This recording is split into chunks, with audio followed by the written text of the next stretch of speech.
A todos otra vez. Buenos días, profe.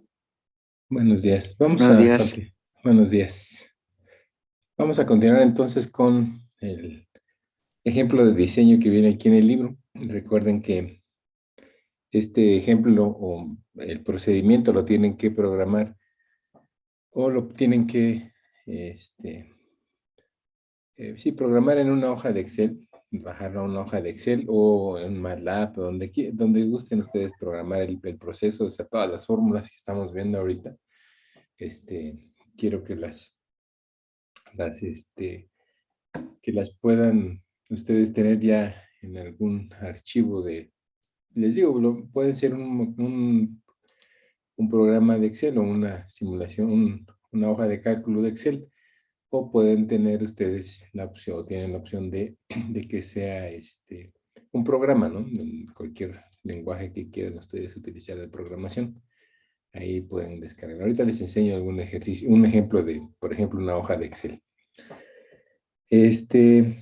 Nos habíamos quedado entonces en la parte de el cálculo de los aislamientos de la bobina.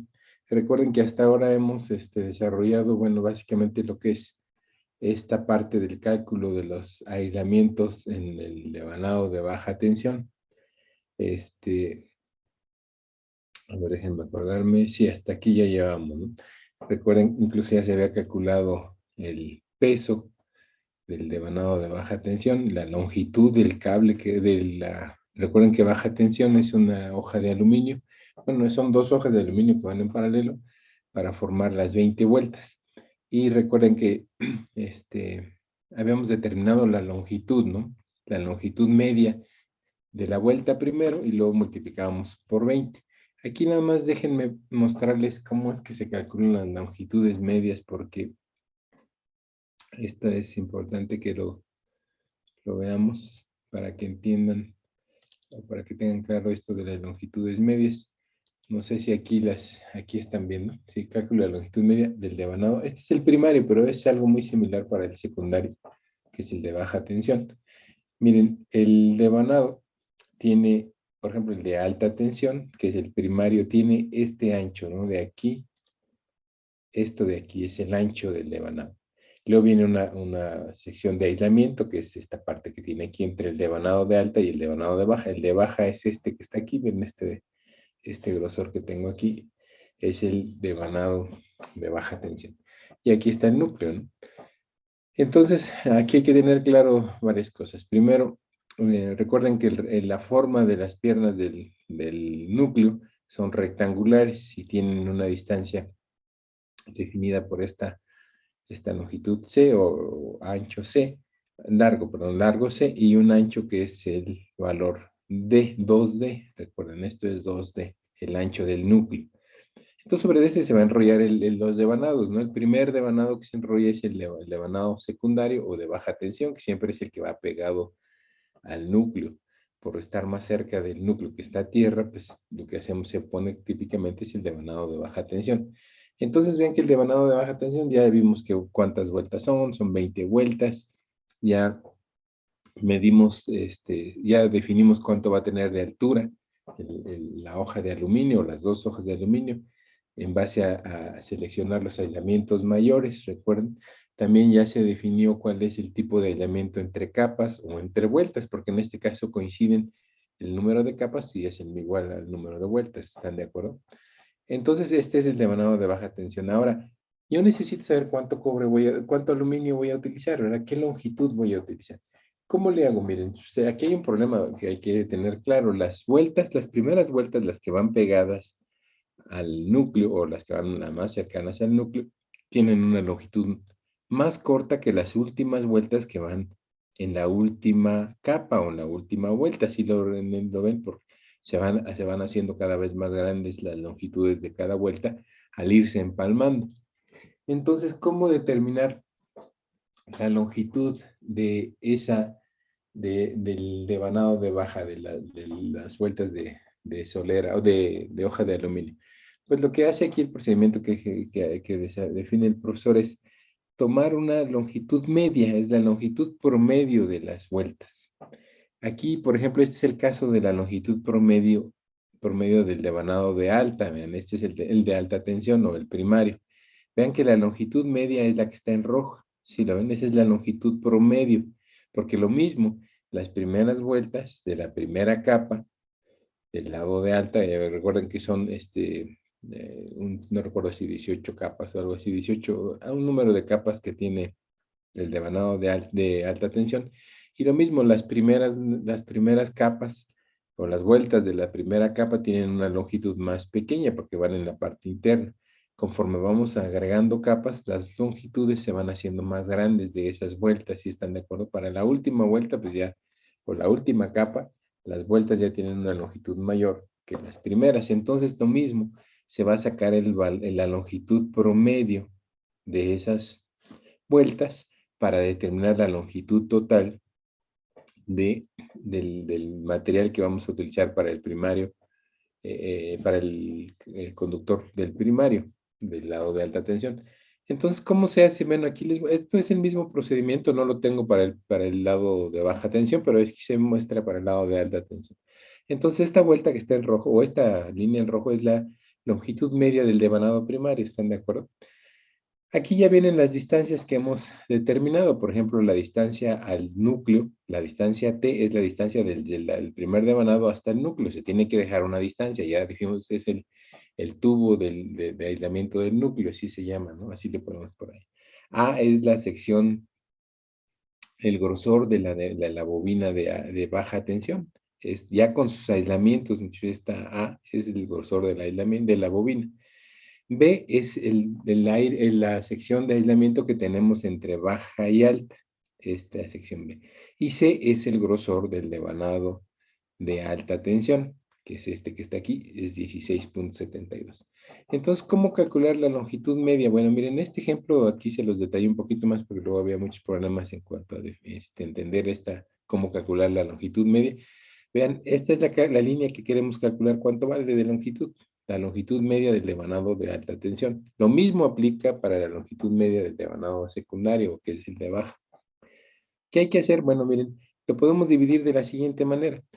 Primero, estos tramos rectos que son 2D ya conocidos, y este otro tramo recto que es C, si están de acuerdo. Entonces, 2D lo tenemos acá arriba y acá abajo serían 2D por 2, ¿no? C también lo tenemos de este lado, y de este lado serían 2 veces C. ¿Qué es lo que tenemos aquí? 2 por C más 2 por 2D, ¿sí están de acuerdo? Que sería la longitud de las secciones largas. Ahora vean que estas secciones curvas que tenemos aquí, porque el aislamiento tiene una curvatura, eso no podemos hacer lo que termine en línea recta, no tiene que dar esta curvatura. Si ven, tenemos 4 curvaturas en cada esquina del devanado. Estas curvaturas las vamos a asumir como un cuarto de círculo, ¿están de acuerdo? Un cuarto de círculo. Entonces, ¿cómo calculamos un cuarto de círculo, su perímetro de este cuarto de círculo? O el perímetro de un círculo completo, porque si ven, son 4 secciones de 90 grados, forman un círculo completo. ¿Cómo calculamos entonces esa sección, esa circunferencia? Recuerden que la circunferencia es el perímetro de un círculo, ¿no? ¿Cómo lo calculamos? Pues, si recuerdan, es 2pi por r o pi por el diámetro. Esa es la fórmula, pi por el diámetro. Pues entonces nada más hay que sacar cuánto vale el diámetro del círculo equivalente que estaría dándonos estas 4 secciones. Entonces, para eso vamos a ver, pues aquí se ve cuánto tiene de radio. Miren, este es el radio de aquí hasta acá. ¿Sí están de acuerdo?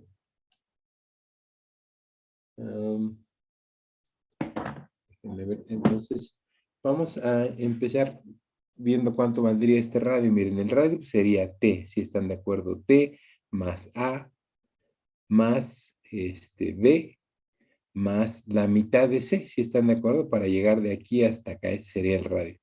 Entonces, si ven, para que fuera el radio, lo multiplicamos por 2. Entonces, fíjense, es pi por diámetro.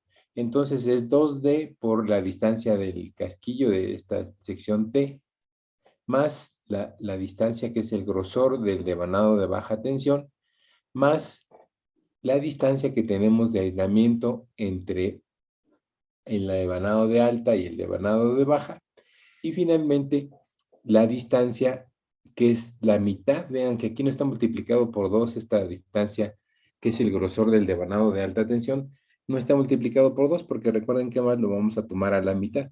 Entonces, por eso este no se multiplica por 2. Pero estas secciones sí se multiplican por 2 porque recuerden que es el diámetro lo que estamos multiplicando.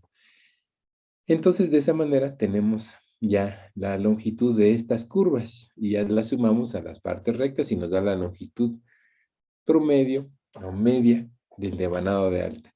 Lo mismo se hace para la longitud media del devanado secundario, del de baja tensión o secundario. Tenemos que sumar P más A más la mitad del grosor del devanado de baja, que sería, perdón, aquí nada más es este más A entre 2, ¿no? Porque recuerden que A es el ancho completo, pero nada más vamos a tomar a la mitad.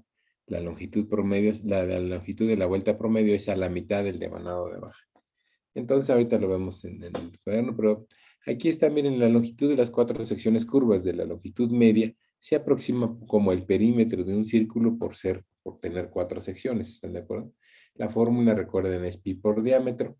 Y aquí, bueno, dice el grosor de los aislamientos de casquete, es el aislamiento que hay del núcleo al devanado de baja, más la distancia, que es el ancho del devanado de baja, más la distancia que existe entre el devanado de alta y baja, son parte del radio del círculo, por eso se deben de multiplicar por 2. Mientras que el ancho de la bobina de alta tensión no se multiplica por 2 porque la longitud media se toma al centro de esta. Aquí les explico esto, ¿no? Entonces, de esta manera ustedes pueden calcular la longitud media tanto de la de alta como el de baja. Muy bien, entonces vámonos, regresamos aquí al apunte. Ya tenemos la longitud media del devanado de alta y baja, se multiplica por el número de vueltas, se le suma un poquito de un 10% más para las salidas, las conexiones. Entonces, esta es la longitud total de la lámina de aluminio que vamos a utilizar. Se calcula su peso también. Aquí ya tenemos su longitud, tenemos sus dimensiones transversales, sacamos el volumen que tenemos de material de aluminio, la multiplicamos por el peso específico del aluminio, que es 2.7 gramos por centímetro cúbico, y encontramos el peso de la bobina del cobre, del aluminio, perdón, de la bobina de baja tensión. Vamos ahora rápido con la bobina de alta, muchachos. Entonces, la bobina de alta, por aquí les decía que no es complicado, siempre el aislamiento es complicado porque se basa mucho en la experiencia y en conocer los materiales que uno va a utilizar. Entonces, las distancias dieléctricas otra vez se van a tomar en función, las mayores, en función de la tabla 4.4, que nos indica los valores recomendados para los aislamientos mayores en la bobina de alta. Entonces recuerden que en el devanado de alta se va a utilizar un calibre 18 y el aislamiento es clase 15. Entonces, para empezar hay que calcular también la altura de la bobina. Esto ya lo hicimos la clase pasada. Recuerden que hay que considerar el espacio que tenemos en la ventana, que es B, y quitarle los espacios que requerimos para aislamiento y para la curvatura. Recuerden que la curvatura del núcleo no nos permite que utilicemos todo el espacio. Hay una curvatura en la parte de la esquina del núcleo que tenemos que también restarle a la altura útil, porque esa curvatura no nos permite ahí poner aislamiento, ¿no? Entonces, esto ya lo hicimos, lo calculamos, llegamos a la distancia, la altura de la bobina, fueron 20.516 centímetros, el devanado de alta. Entonces, ya que tenemos la altura efectiva, calculamos cuántas espiras podemos meter ahí, pues nada más dividimos la altura entre el diámetro del conductor, que es 1.118 milímetros, y encontrábamos que eran 183 espiras que podíamos meter por una capa del devanado de baja tensión, de alta tensión, perdón. Y por aquí les comentaba que, bueno, era mejor poner 182 en vez de 183, porque con 182 todas las capas iban a tener el mismo número aproximadamente el mismo número de conductores. Si pusiéramos 183 capas, 183 vueltas por capa, tendríamos que utilizar 12 capas, pero la última tendría un número menor de espiras. Y en cambio, si le ponemos 182 por capa, nosotros podemos obtener casi 12 capas, pero llenas todas, ¿no? Casi todas ellas van a tener 181 espiras. La última, perdón, nada más va a tener 181, las otras van a tener 182, entonces se distribuye mejor con utilizar 12 capas de 182 en vez de 12 capas de 183. Se llena más la última capa, ¿no? Entonces, hasta ahí vamos con eso. Luego bueno, nos vamos con los aislamientos mayores. Recuerden que los aislamientos mayores es básicamente la distancia que existe entre el devanado contra el yugo. ¿Están de acuerdo? Contra el yugo. Y recuerden que necesitamos definir su longitud de ese aislamiento que va a haber con el yugo en función de, de lo que vamos a utilizar para poner el collarín y el aislamiento perdón, del yugo, que es la parte de arriba. Y necesitamos que usarlo, que verificar para 2 voltajes, porque requiere a soportar 2 voltajes, que son los esfuerzos principales que vamos a estar sometiendo el transformador, que es el voltaje de la prueba de potencial inducido, que es un voltaje a frecuencia baja, es un poquito más, típicamente la prueba de potencial inducido se hace al doble de la frecuencia, es decir, en lugar de 60, se le pone 120 Hz, se aplican 120 Hz, y la tensión aplicada es del doble. Entonces, por ejemplo, para nuestro transformador, la posición más alta que teníamos si recuerdan, la posición más alta que teníamos en cuanto a los taps, era en la posición de 13,860. Entonces, esta prueba se tiene que hacer con el tap más alto, que son 13,860. Ese tap tiene un número de vueltas de 2,183. Aquí están las 2,183. Entonces, vamos a dividir, el esfuerzo se calcula de esta manera, se divide la tensión de la prueba de la prueba de potencial inducido, que son 27,720 volts, que es lo que recomienda la norma, que vean, es el doble de la tensión máxima, la tensión de operación del devanado, perdón, del devanado en su tap más alto. Entonces, lo dividimos entre esas 2,183 vueltas, se multiplica por un factor de seguridad, que les decía que es básicamente darle asegurarse de que no vaya a estar muy bajo el nivel. Es mucho, ¿no? Pero bueno, así se maneja en el diseño 100.8, y nos quedarían en 1.8, perdón, nos quedaría entonces que la prueba de potencial inducido va a producir una diferencia de potencial de 22,85 volts en 3 piras. Vean que está muy lejos de los volts de operación. ¿Cuánto dijeron? 6 punto y tantos, ¿no? 6,5, 6,6, no recuerdo los volts que tiene de manera regular, pero ya en la prueba de inducido, pues sí sube a 28,85 volts en 3 piras. Entonces, nuestro aislamiento que vamos a poner debe ser de 22,85, debe de soportarlo, ¿no? Por acá el devanado también debe de soportar la tensión de impulso. Entonces aquí vimos que la clase 95 kilovolts era eso nos lo define el diseño. Desde el inicio dijimos que tenía que tener ese nivel básico de aislamiento, es decir, por impulso de rayo debe de soportar hasta 95 kilovolts. Y en este caso se utiliza el número de vueltas que corresponden al tap más bajo, muchachos, el de menor tensión, porque son el menor número de vueltas. Entonces vamos a suponer que esos 95 kilovolts caen cuando tienen menor número de vueltas. De esa manera aseguramos que el esfuerzo va a ser el mayor posible que pudiera existir cuando hay una descarga atmosférica. Entonces, aquí el factor de seguridad es 1,5. Entonces, vean, son 72 volts. Son 28,85 a frecuencia nominal y 72 volts durante impulso. Aquí viene lo que les comentaba, la prueba de potencial inducido, la pueden checar en la página, en la 6.8 del capítulo 6 que les envía, ahí viene lo que es la descripción. Pueden leer por ahora nada más la primera cuartilla o la primera hoja, ahí viene la descripción que les decía de cuánto deben de aplicarse durante una prueba de potencial inducido, que es el doble, recuerden, por 1 minuto a 120 Hz. Entonces, ya se acuerdan que les comenté que estos valores de 22,85 y 72 están muy por abajo de lo que el fabricante recomienda en sus equipos. Les mostraba por ahí una hoja de un fabricante donde soporta hasta 5,000 volts. Básicamente está muy por arriba de la tensión, el barniz muy por arriba de la tensión que va a experimentar el aislamiento entre vueltas. Entonces se supone que no hay problema, por eso aquí el profesor les indica que pues los valores de esfuerzo están muy por abajo de lo que está especificando el fabricante para ese tipo de materiales, que son básicamente los barniz, el barniz que se le aplica a los materiales a los conductores del tipo magneto, ¿no?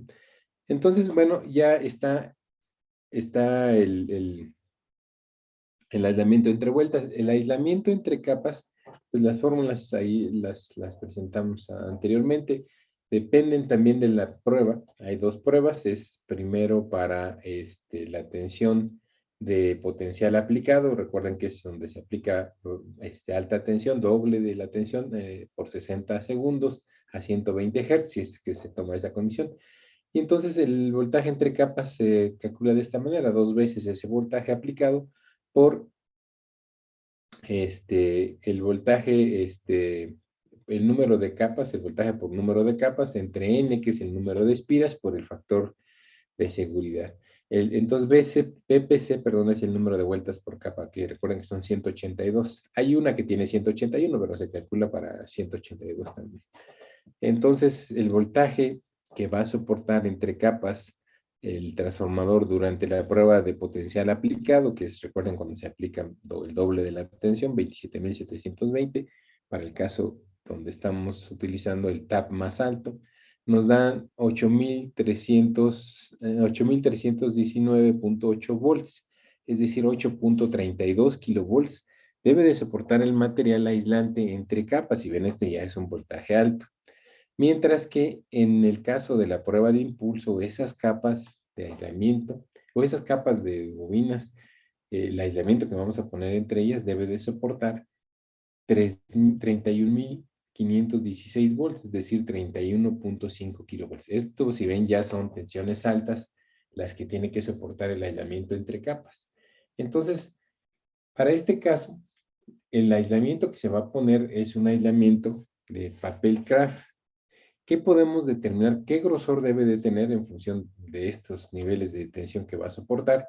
Con la figura 4.8, que son las curvas características de la rigidez dieléctrica o de la tensión que soporta ese material en función del espesor.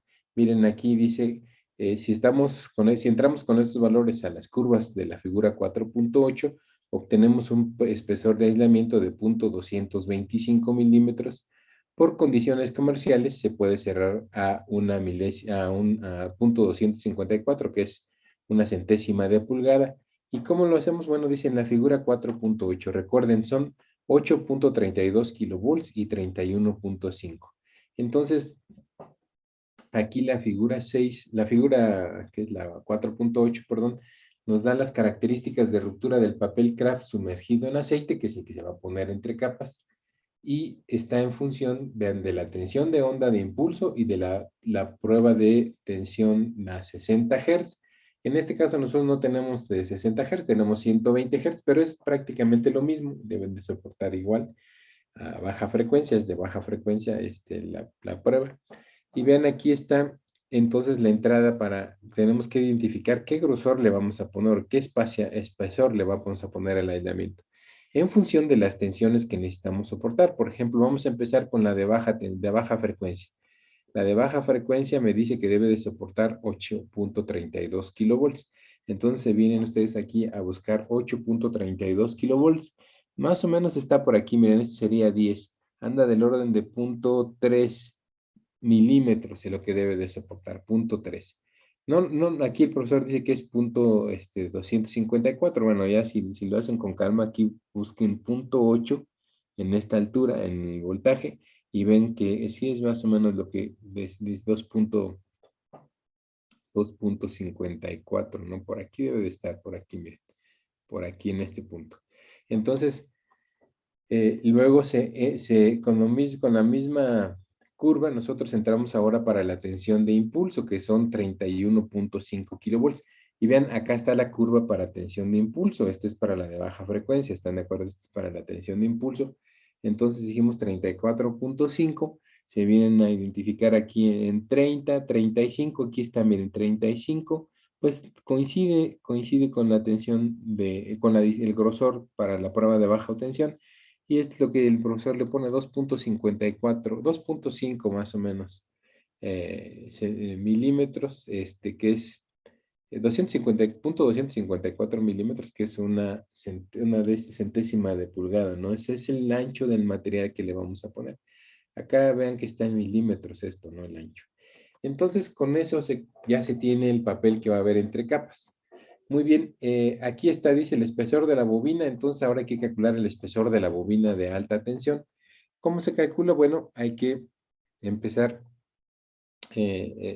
con las distancias que tenemos. Miren, el espesor total de la bobina va a definir aquí en esta tabla, aquí se muestra. Miren, recuerden, el tubo o casquillo que se le pone al núcleo para aislar el devanado del núcleo, tiene esta distancia, 3.175 milímetros, todo está en milímetros.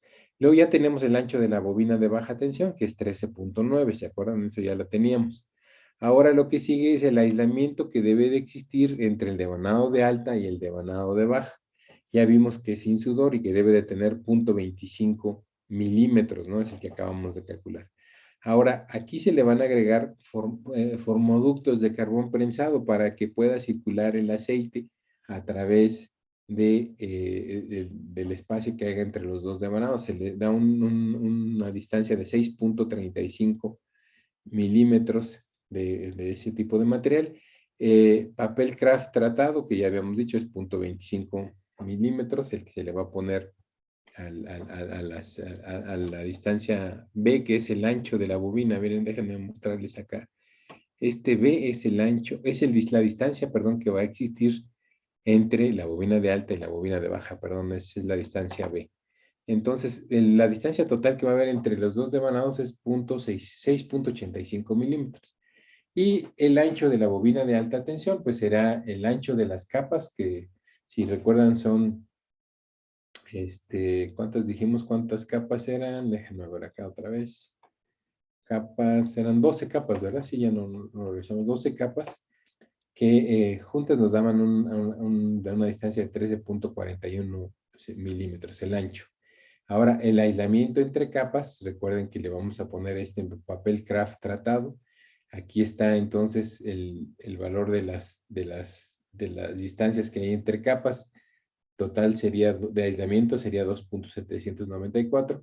Y aparte hay que considerar pues cintas de amarre que se le pueden poner, cintas de papel o algodón que se le puedan poner alrededor del devanado. Le dan todavía por aquí medio milímetro extra. Y este sería entonces el grosor de la bobina de alta tensión, que es el grosor C. Entonces vean que desde el centro del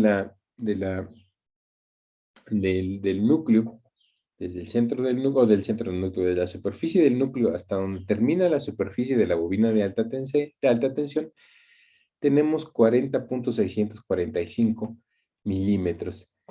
Eso va a ser el ancho del devanado de alta tensión, más el de baja, más todos los espacios de aislamiento que tenga entre ellos. Entonces, eso sería la distancia total de los dos devanados, el ancho total de los dos devanados que van a ocupar dentro de la ventana, muchachos. Entonces, bueno, esa sería ya entonces la dimensión básicamente de las dos bobinas, el ancho de las dos bobinas, y vamos a calcular ahora lo que, bueno, ya les mostré ahorita cómo se calcula la longitud promedio de las vueltas del devanado de alta.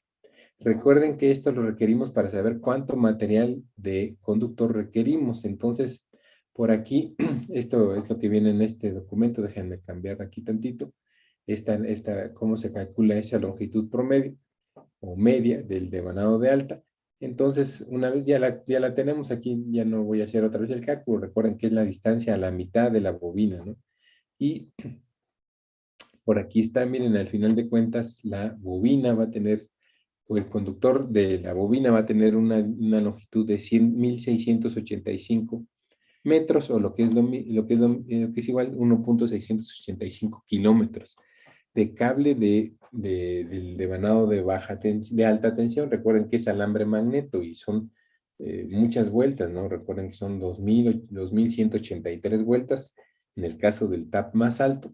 y que cada vuelta en promedio va a tener 77.2 centímetros. Entonces, esta sería la longitud que vamos a tener de alambre magneto para el devanado de alta.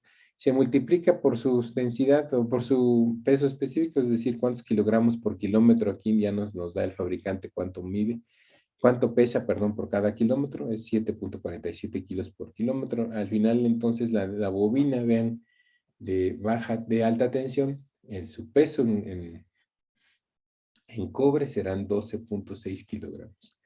Muy bien, entonces ya se tienen las dimensiones de la bobina, ¿no? Ya que sabemos cuánto van a ocupar dentro de cada arcada, muchachos. Eso, y son iguales las tres bobinas, ¿están de acuerdo? Si ya tenemos entonces cuánto van a ocupar, espérenme, déjenme hacer un poquito más grande esto. Si ya sabemos cuánto van a ocupar, bueno, hay que tener la siguiente consideración. Vean lo siguiente. Son 4 arcadas las que vamos a utilizar, ¿no? Estas arcadas del centro, vean que son arcadas que van a requerir que en su espacio de la ventana podamos meter dos devanados, porque van a ir de esta manera la disposición de los devanados. Vean que van a ir el devanado de esta fase 1 y el devanado de esta fase 2, o los devanados de esta fase 2 van a compartir la misma ventana. Lo mismo va a pasar para la arcada 3. La 2 y la 3 tienen ese requerimiento de necesitar espacio para dos devanados, o los devanados de dos fases. Mientras que vean que las arcadas 1 y 4 solo requieren un grosor del devanado, es decir, una sección de devanado. Entonces eso nos permite a nosotros hacer dos arcadas más, o requerir más bien dos arcadas más grandes y dos arcadas chicas. Entonces dice aquí la figura 4.3, observemos que existen 4 arcadas, de las cuales las arcadas 2 y 3 son iguales en tamaño y peso, y las arcadas 1 y 4 son también iguales en tamaño y peso, pero son diferentes a la 2 y la 3, por lo que les acabo de decir, ¿no? Si hacemos el esquema, entonces nos quedaría como está aquí. Lo que sigue entonces es determinar cuánto va a valer la distancia de la ventana, el ancho de la ventana, para cada una de los dos tipos de arcadas. Entonces dice la figura anterior, tenemos que las arcadas 1 y 4, que son las arcadas chicas, les vamos a decir, alojarán nada más el espesor de una de las bobinas, y las arcadas 2 y 3 alojarán 2 veces el espesor de las bobinas. Luego entonces se calculan las dos arcadas, los anchos A de las dos arcadas, de los dos tipos de arcadas, que les vamos a llamar a las chicas para la 1 y 4 y las grandes 2 y 3. Entonces vamos a empezar, dice, de la figura 4.12c, que es esta que está aquí. Miren, estos son para la representación física de las arcadas. Aquí están la arcada chica y la arcada grande. Recuerden que lo que queremos calcular ahorita es cuánto requerimos de ventana, ¿no? De las dos arcadas. Entonces dice, de la representación de la figura 4.2, tenemos que C es el ancho de la lámina y A1 es el espesor de la bobina más el aislamiento al núcleo. Vamos a empezar entonces con, a ver, A1 es para la arcada chica. Entonces vean que la arcada chica, como nada más lleva un devanado aquí, de este lado, pues nada más vamos a tener que definir cuánto mide el ancho del devanado, que es este que está aquí, el espesor de la bobina, aquí lo menciona como 40.645, más 5.5, que es el aislamiento al núcleo. Este 5.5 lo pueden ver de la figura de la tabla 4.4. Ahí bien, déjenme regresar por acá la tabla 4.4, que la tengo acá. Ustedes la tienen en el apéndice. Pero ahí vienen los aislamientos mayores. Entonces, si ven, ¿dónde está? Aislamientos mayores. Déjenme ver, por acá los tenemos, la figura 4.4. Aquí está, miren. Dice aislamiento entre fases. Para el caso de la clase 15, ¿dónde está? Aquí está total de tolerancia entre fases 15.95, es 6 milímetros, pero entonces, ¿por qué dijimos que 5? 5.5, ¿no? Aquí está el aislamiento, 5.5 milímetros. Aislamiento entre las bobinas de alta y baja tensión. Sí, aquí está, miren. Aquí está el aislamiento que debe de tener al núcleo, de la alta tensión al núcleo, del devanado de alta o baja al núcleo. Aquí está, entre los devanados, perdón. Sí, no, en este caso es el núcleo, ¿no? Porque recuerden que es la arcada chica, donde nada más va un devanado. Entonces, donde está, donde termina ese devanado contra el núcleo, es 5.5 milímetros que debemos de dejar para que no toque, para una distancia efectiva entre el devanado y la parte de la pared de la ventana. Entonces, por eso se le ponen 5.5 milímetros de distancia. Vean, es esta distancia que tenemos aquí. Desde esta parte donde está el devanado al núcleo, de aquí a acá debemos de dejar 5.5 milímetros. Muy bien, entonces esa es la distancia que le estamos sumando a donde aquí, 5.5, y nos da entonces que el ancho de la ventana chica, de la arcada chica, perdón, debe que tener 44.61 centímetros. Esta distancia, 4.61 centímetros. Muy bien, vamos con el ancho de la ventana de la arcada grande, porque esa ventana, recuerden que tiene que llevar dos devanados aquí adentro, ¿no? Entonces, sería 2 veces el espesor de la bobina, que ya lo conocemos, que es 40.64. Y ahora sí, aquí vean que como son dos bobinas las que van aquí, la distancia que vamos a dejar entre ellas es una distancia que va a requerir, que es la distancia entre dos fases, porque las dos bobinas son de fases distintas, ¿sí están de acuerdo? Entonces, como son fases diferentes, el aislamiento entre esas dos fases de la tabla 4.4, ahí por ahí lo pueden checar, son 6 milímetros que debemos de dejar entre las dos fases. Y entonces, finalmente la longitud o el ancho de la ventana de la arcada grande es 8.73 centímetros. Ahora, lo que sigue es calcular la longitud. Ya tenemos, fíjense, ya tenemos ahora sí ya todas las dimensiones de las arcadas. Son dos arcadas, una grande y una pequeña. Ya habíamos calculado cuánto valía D1, ya habíamos calculado cuánto valía la altura B, ya la teníamos, ya tenemos cuánto mide lo largo, lo ancho de la lámina, que es la distancia C. Y ya tenemos ahora finalmente el ancho o la de ancho de la ventana, que es este A1 y A2 para los dos tipos de ventana.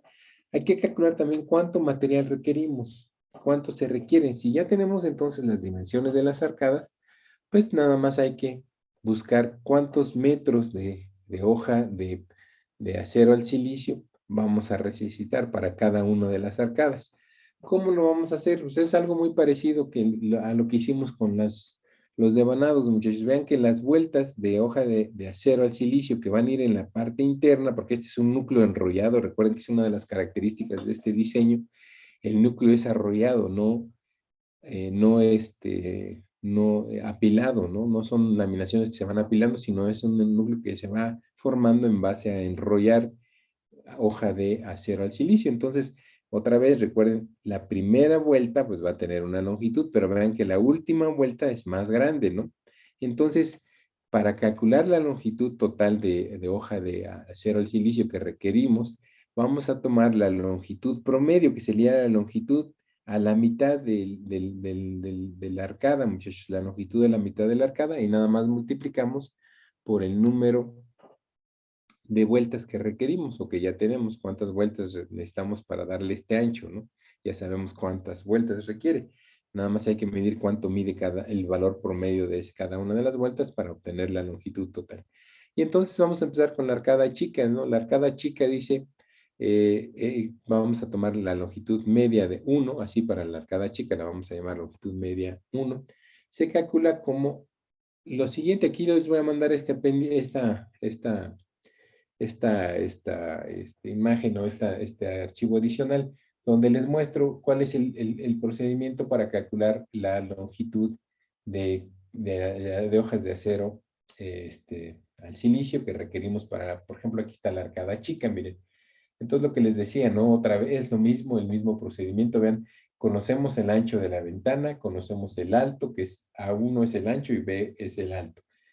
Pero recuerden que pues esto tiene que dar una vuelta porque aquí no termina, al estar enrollando no podemos hacer que termine en 90 grados, le damos una cierta curvatura.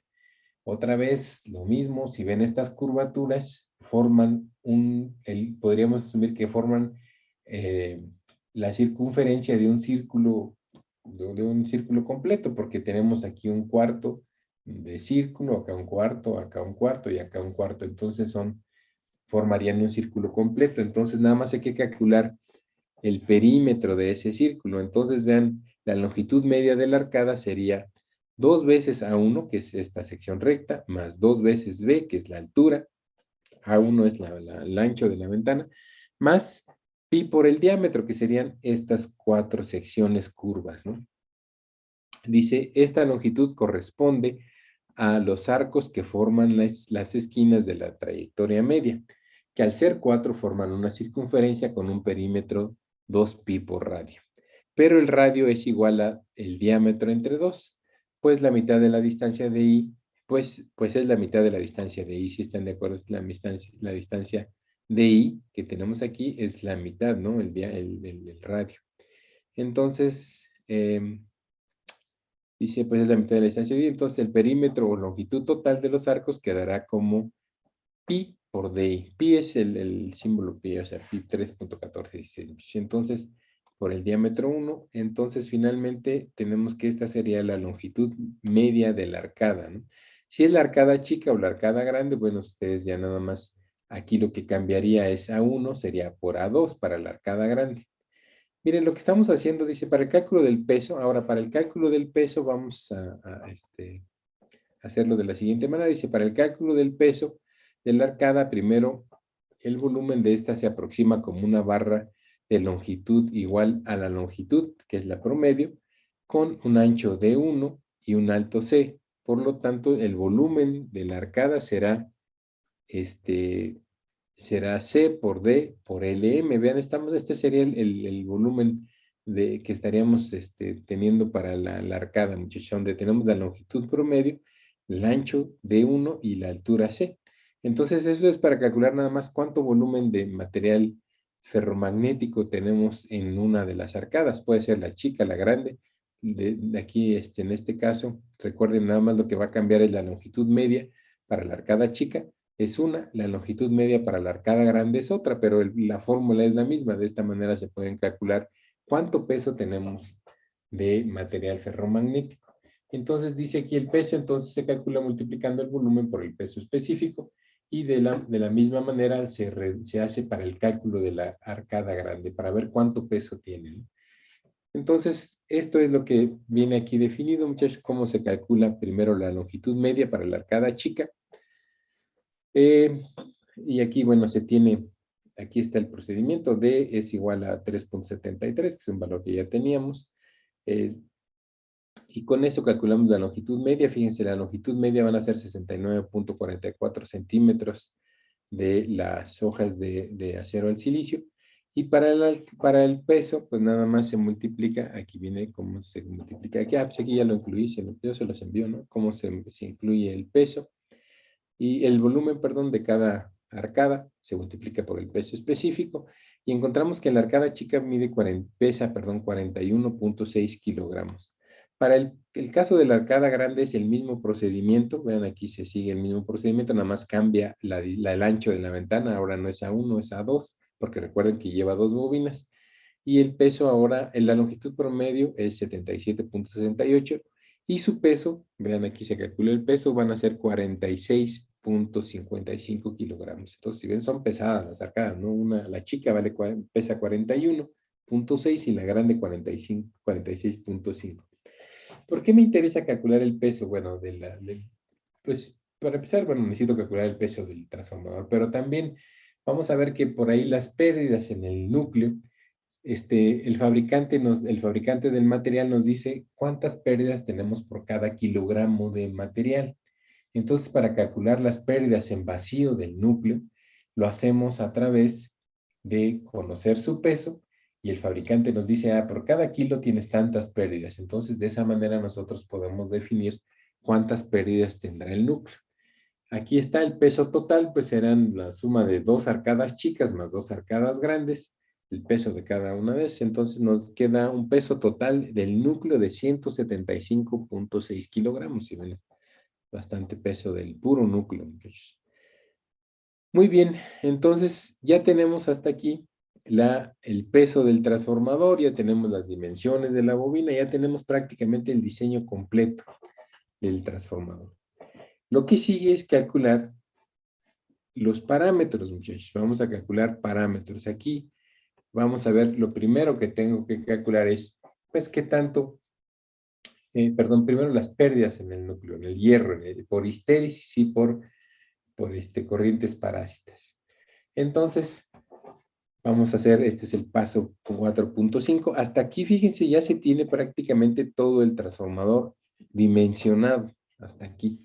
Lo que sigue es calcular sus parámetros, porque es importante no nada más dimensionar, sino también recuerden en la tabla la tabla de datos del transformador vienen otras características, no nada más sus conexiones, vienen características, una de las más importantes, pues puede ser la eficiencia, la impedancia de cortocircuito, la impedancia del transformador, que es un parámetro bien importante de diseño. Ya vimos que por ejemplo, para ponerlos en paralelo, para calcular corrientes de cortocircuito en las terminales del transformador, se requiere conocer la impedancia del transformador. Entonces, eso por norma tiene que venir en la tabla de datos, en la placa de datos del transformador. Entonces, vamos a calcular sus parámetros ahora en función de lo que ya tenemos, que es la dimensión del aislamiento, del transformador.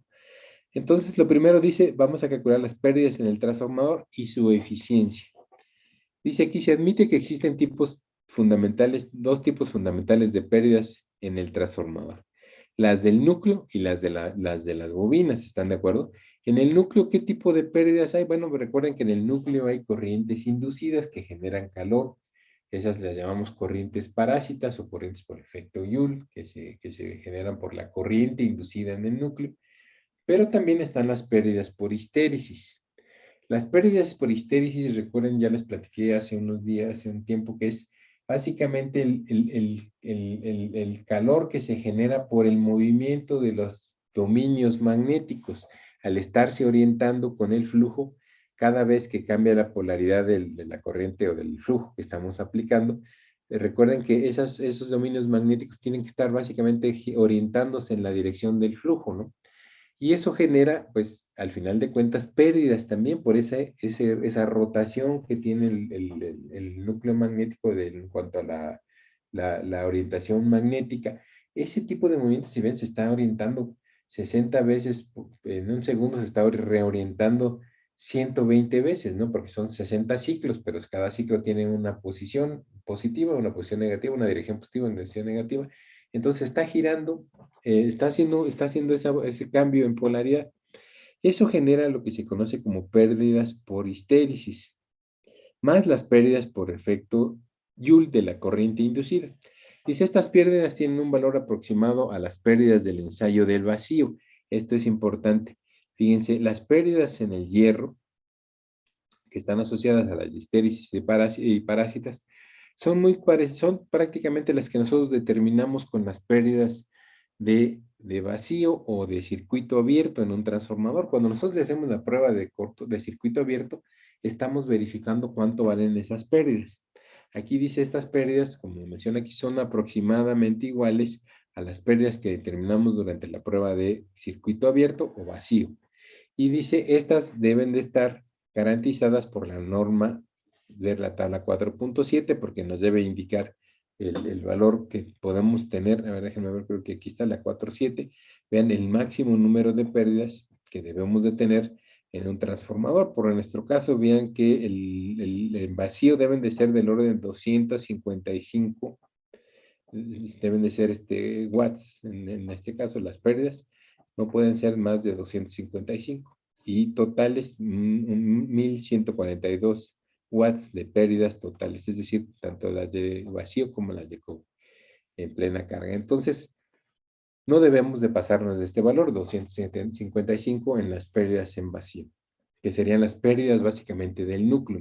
Entonces, el cálculo se hace a partir de tomar el valor de la densidad de flujo en Gauss. Recuerden que era 1.6 teslas o 16.000 Gauss, que era el flujo de diseño, y recurrir a la gráfica específica de características del material.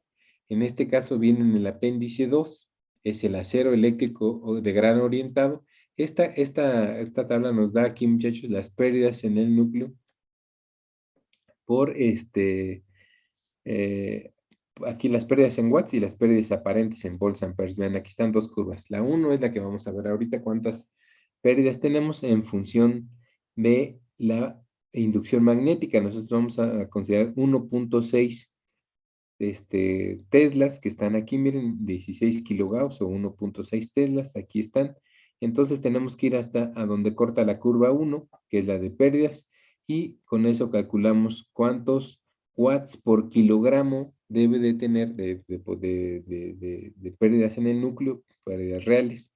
Entonces vean aquí, de acuerdo a esta curva que está en el apéndice 2, nosotros tenemos que las pérdidas activas en el núcleo son 1.32 watts, mientras que las pérdidas aparentes, que es básicamente la potencia aparente que está consumiendo el devanado, es de 1.98 watts, es la curva 2, muchachos. Aquí nada más hay que cerrar con 1.6 teslas, recuerden, o 16 kilogauss, que es lo mismo, ¿no? Entonces, sobre esta línea nosotros nos desplazamos para ver las pérdidas reales o pérdidas en el núcleo más las pérdidas aparentes o potencia aparente en el núcleo.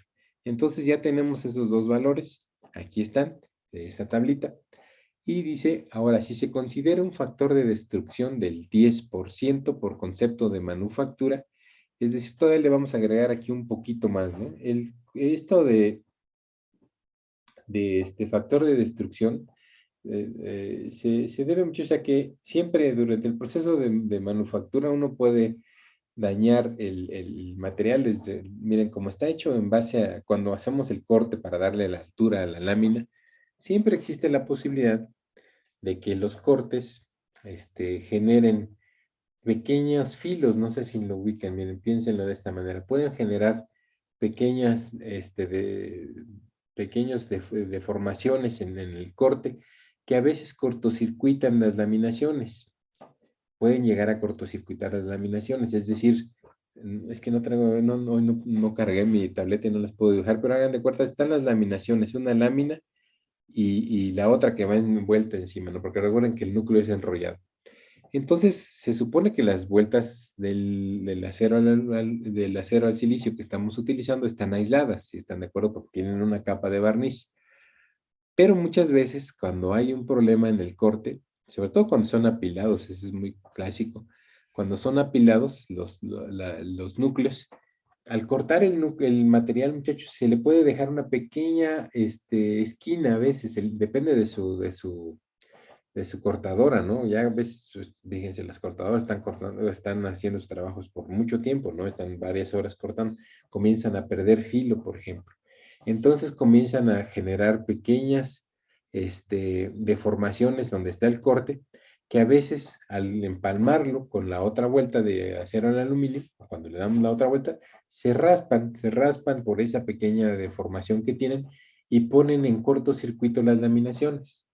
Por ejemplo, en transformadores más pequeños, cuando son los pequeñitos que utilizamos para electrónica, ya ven que esos están perforados los núcleos para meterles tornillos que los sujeten, ¿no? Por ejemplo, esas perforaciones también generan cortocircuitos entre espiras. Entonces, todo ese, pero a lo mejor hasta para algún material extraño que se pueda llegar a quedar entre dos vueltas del acero enrollado, nos pueden generar cortocircuitos que incrementen las pérdidas en el núcleo un poco más a lo que tenemos. En este caso, el profesor le está dando un 10% más, o por lo que veo es lo típico, que se le puede dar un 10% más de pérdidas en el núcleo. Y entonces ahora, un valor de 1.32 watts por kilogramo lo incrementamos a un 10% para que nos dé, con el peso de 175 kilogramos que tiene el núcleo, nos da un valor de 254.97 watts. Si ven, las especificaciones de la norma nos dice que no debería de estar por arriba de 255. Apenas, ¿no? Apenas lo estamos liberando, pero sí tiene las pérdidas por abajo de lo que recomienda la tabla 4, ¿cuál era? La 4.7. Entonces ya tenemos las pérdidas. Ahora dice, las especificaciones de norma fijan un valor de 255 watts, y entonces estamos por abajo un poquito, ¿no?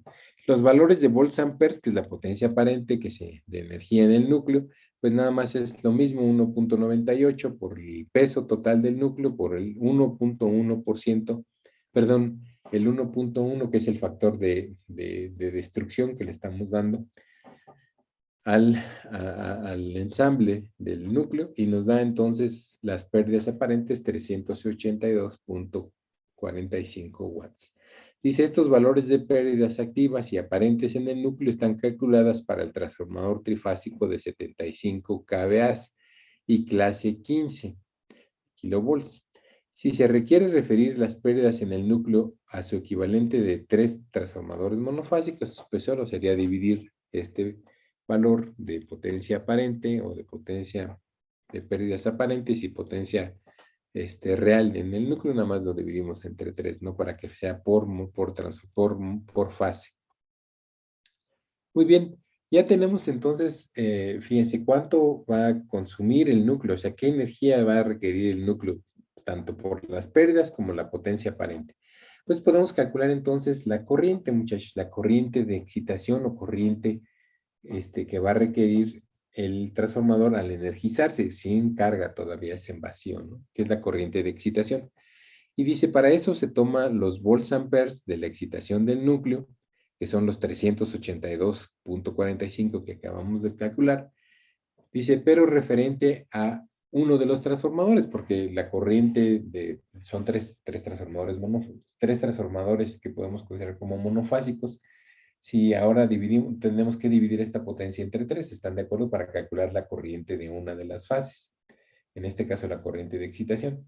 Entonces dice, se toman los volts amperes de excitación del núcleo, pero referente a uno de los 3 componentes, de los 3 transformadores componentes, o los 3 transformadores monofásicos que están dando forma al trifásico que tenemos. Entonces, aquí ya podemos calcular la potencia. Miren, la corriente en vacío sería la potencia,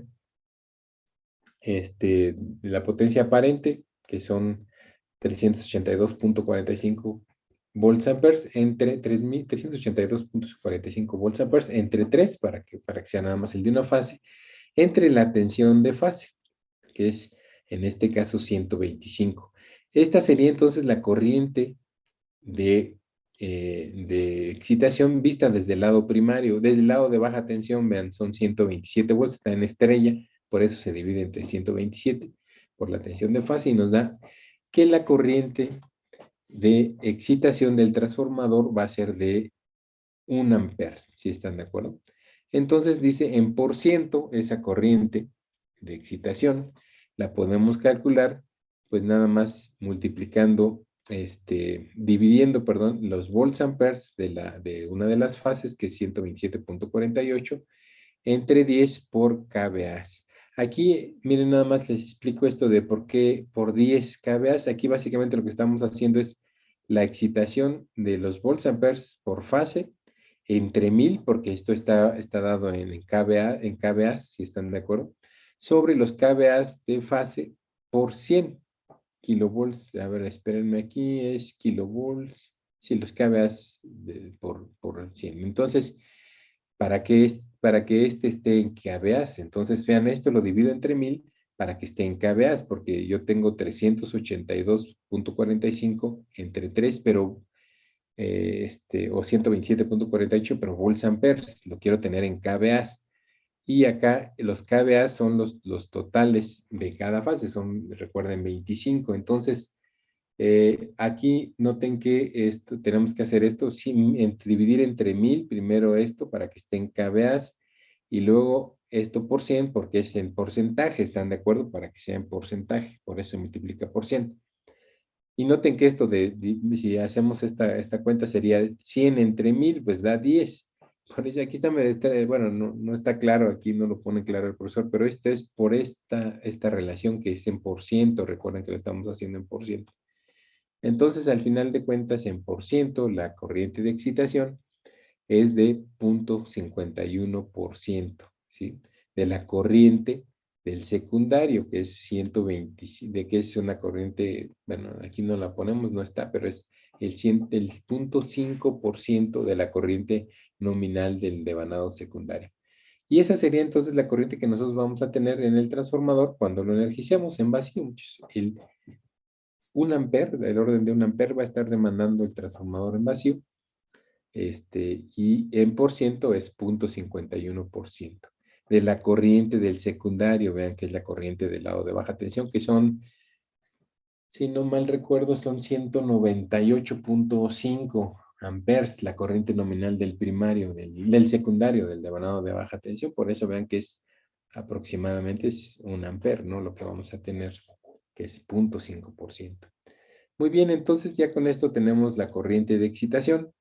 Vamos a calcular ahora las pérdidas en el cobre. ¿Cuánto se está perdiendo por efecto Joule en el cobre? Que ese es lo que las principales pérdidas en el núcleo son por efecto Joule, por el calentamiento que tiene, por la corriente que circula a través de los devanados.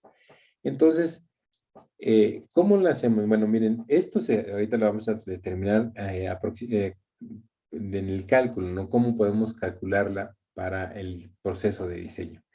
Pero recuerden, esto se tiene que también medir, se tiene que verificar ya en el prototipo del transformador.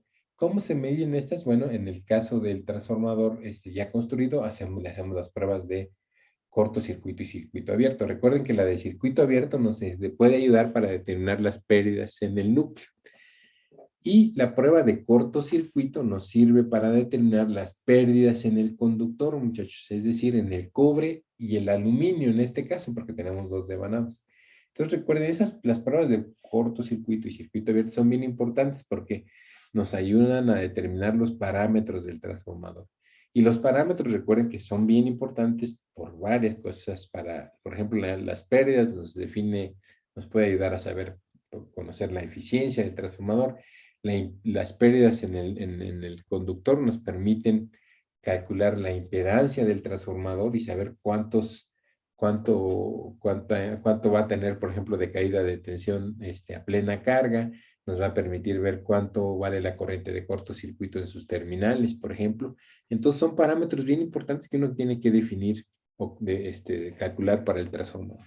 Entonces ya vimos las pérdidas en el núcleo, ahora vamos a ver cuánto valen las pérdidas en los devanados, en el cobre y el aluminio, por efecto Joule. En este caso, vean que solo son pérdidas por efecto Joule, a diferencia del núcleo que tenemos pérdidas por efecto Joule y por histéresis, ¿no?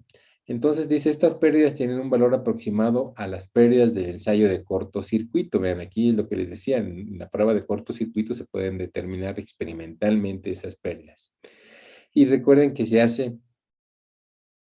¿cómo se hace la prueba de cortocircuito? Pues se cortocircuita el secundario, típicamente, bueno, no el secundario, el devanado de alta es lo que típicamente se cortocircuita, porque es más fácil alimentar por el lado de baja, pues la fuente con la que vamos a hacer la prueba típicamente, para que no sea de alta tensión, buscamos una fuente de baja tensión, de alta corriente, cortocircuitamos el lado de alta, que es el lado de baja corriente, alimentamos el lado de baja, perdón, y vamos subiendo la tensión hasta que se registran las corrientes nominales. No sé si se acuerdan de la prueba de cortocircuito. Y en ese momento, entonces, ya tenemos corrientes nominales tanto en primario como en el secundario, y vemos, pues, cuánto valen las pérdidas. Tenemos wattmetros que están midiendo la potencia disipada en los devanados, y esa sería la potencia. Entonces, dice, esto básicamente se obtiene en base a la prueba de cortocircuito, y dice atención de impedancia. Bueno, ¿a qué se refiere esto con atención de impedancia? Cuando nosotros hagamos circular la corriente nominal en el devanado, en este caso supongamos el de baja tensión, va a haber una caída de potencial en ese devanado, ¿sí están de acuerdo? Que va a ser la corriente que estamos aplicando, que es la corriente nominal, por la impedancia serie del transformador. ¿Sí? Entonces eso nos da una caída de potencial. No sé si se acuerdan de la prueba de circuito abierto, de cortocircuito, cuando ustedes la hacían, iban incrementando la corriente hasta que llegaba al valor nominal y medían qué voltaje tenían de caída de potencial en el primario. Y en el devanado, perdón, que estaban alimentando, que típicamente es el de baja tensión. Y esa tensión que medían es la tensión de impedancia, es la tensión que se cae en la impedancia serie del transformador. Entonces, Dice, a manera de obtener la corriente nominal, que es lo que buscan, ¿no? Aplicar la corriente nominal también en el secundario, porque al tener la corriente nominal en el primario, pues tienen la corriente nominal en el secundario que está en cortocircuito. Y dice, ¿cómo se determina? Bueno, esto se determina de la manera siguiente. Entonces, vamos a determinar cuánto vale la resistencia del devanado de baja tensión. Pues esto es sencillo, nada más hay que multiplicar su resistividad por su longitud sobre su sección transversal. Y de esa manera entonces obtenemos la resistencia del devanado, en este caso de baja tensión. Recuerden que el devanado de baja tensión está hecho por hojas de aluminio, ¿no? Dobles, o sea que va en doble hoja por cada vuelta.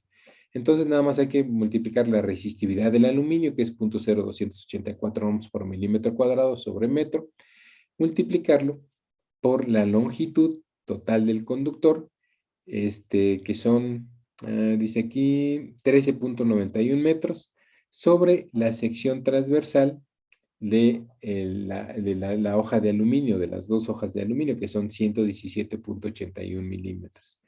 Entonces dice aquí la longitud total de la lámina es esto, 131. La sección transversal de las dos láminas, recuerden que estamos poniendo dos láminas, una calibre 28 y una calibre 34, son, aquí está, 220.2 milímetros. Entonces, 222 milímetros sería el ancho por lo alto, perdón, 220 milímetros, sí, por lo alto, perdón, este es lo ancho por lo alto, que nos da una sección transversal de las dos hojas de aluminio de 117.81 milímetros cuadrados. Y entonces con eso calculamos, vean, la resistencia del devanado de baja tensión, que serían 0.3353 por 10 a la menos 2 ohms o 3.3353 miliohms. Esa sería la resistencia total del devanado de baja tensión. Y para calcular las pérdidas, pues nada más multiplicamos la resistencia que acabamos de calcular por la corriente al cuadrado. ¿Cuál corriente? Pues la corriente nominal. Si están de acuerdo, la corriente a plena carga que va a tener el transformador.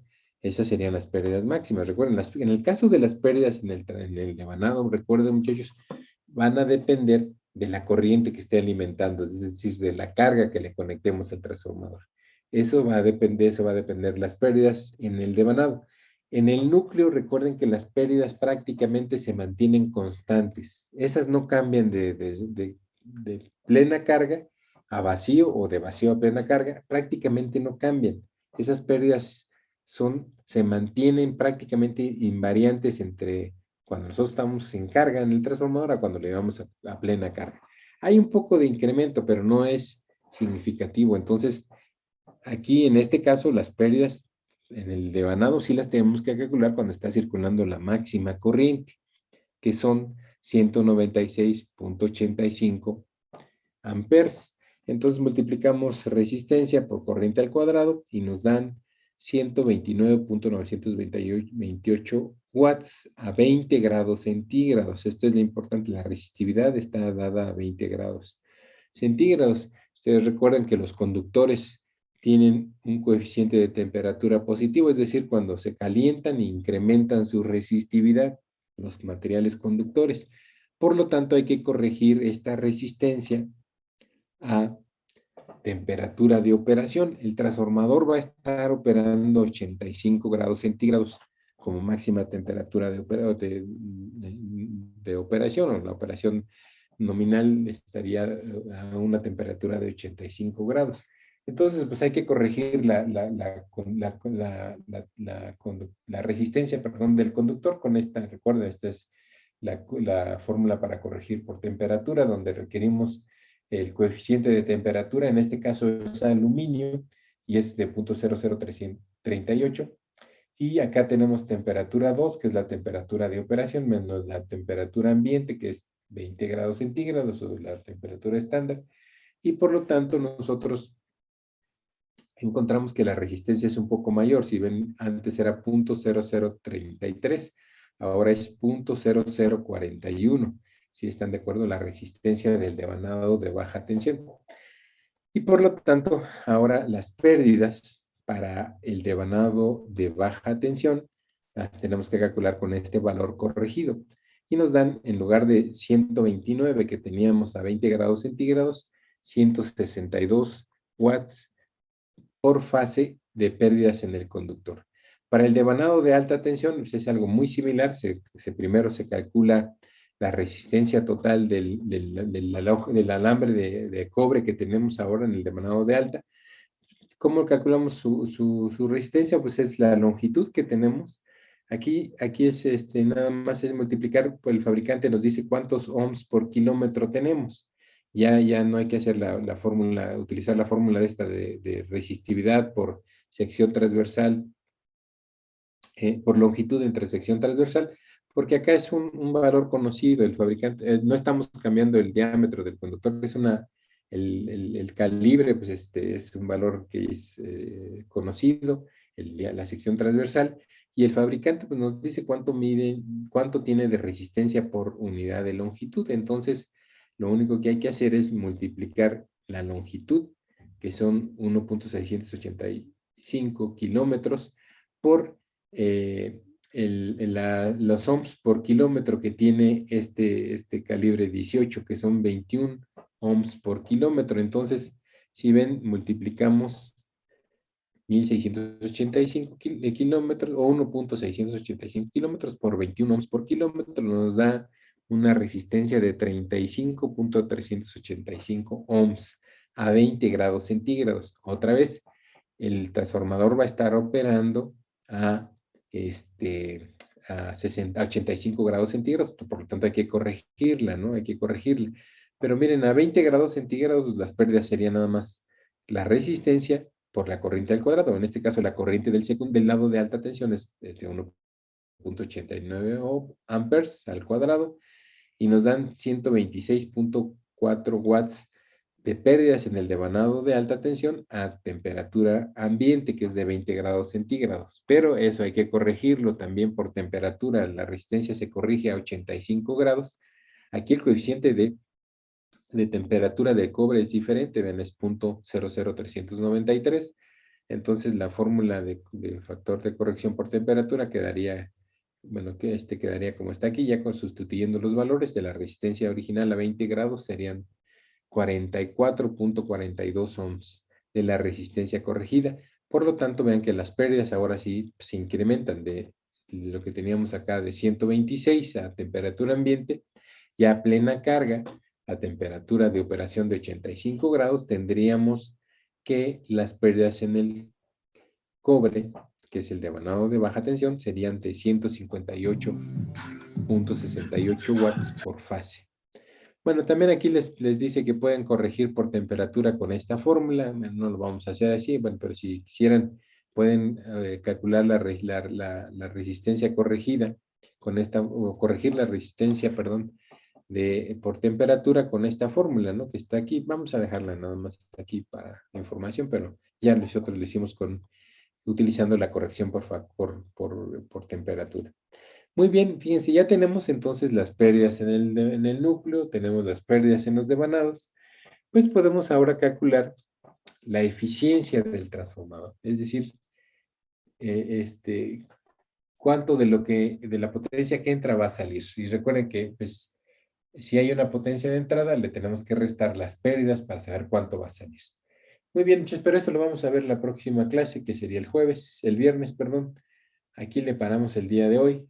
Que estén bien, muchachos. ¿Alguna pregunta? Perdón. Revisen esto. Ah, no, bueno, antes de eso, ¿no?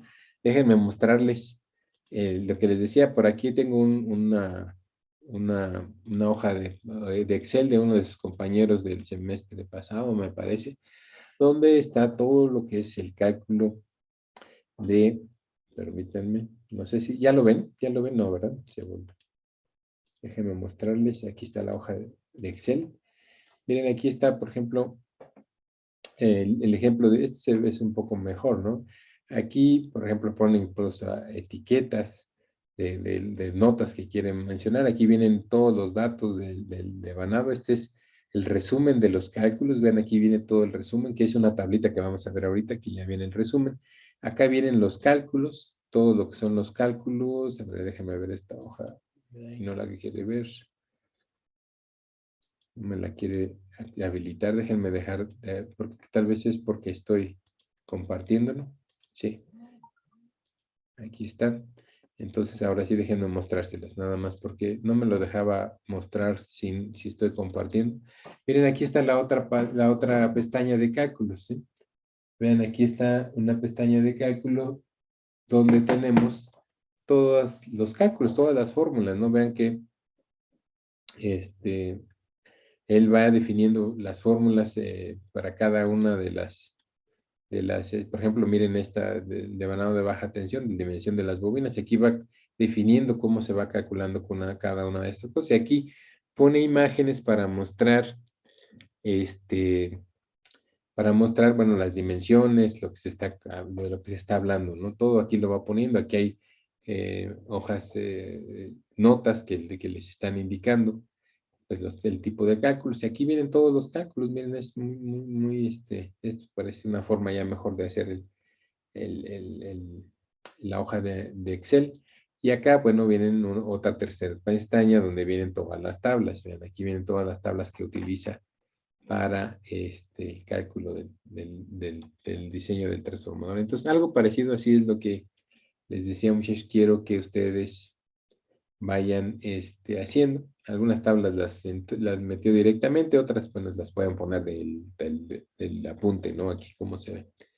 Entonces, este ya es un trabajo mejor. Miren, es el que les mostré la vez pasada, porque si ustedes ponen nada más los cálculos y si no ponen la información de dónde están sacando cada cosa o a qué se están refiriendo con cada variable, pues sí después no les va a servir para nada, ¿no? Aquí, esto, vean cómo una correcta hoja de cálculo, pues incluye todas estas imágenes, ¿no? Para mostrar a qué corresponde cada cálculo.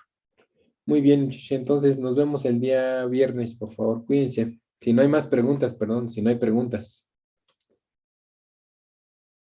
¿no? No, profe. Bueno, No, por profesor. favor, vayan haciendo ya el trabajo, ¿no? Para que lo entreguemos para el tercer parcial. Cuídense, muchachos, que estén bien. Hasta luego, gracias. Ok, profesor, hasta luego. Nos Profesor, vemos el gracias. jueves. Bye.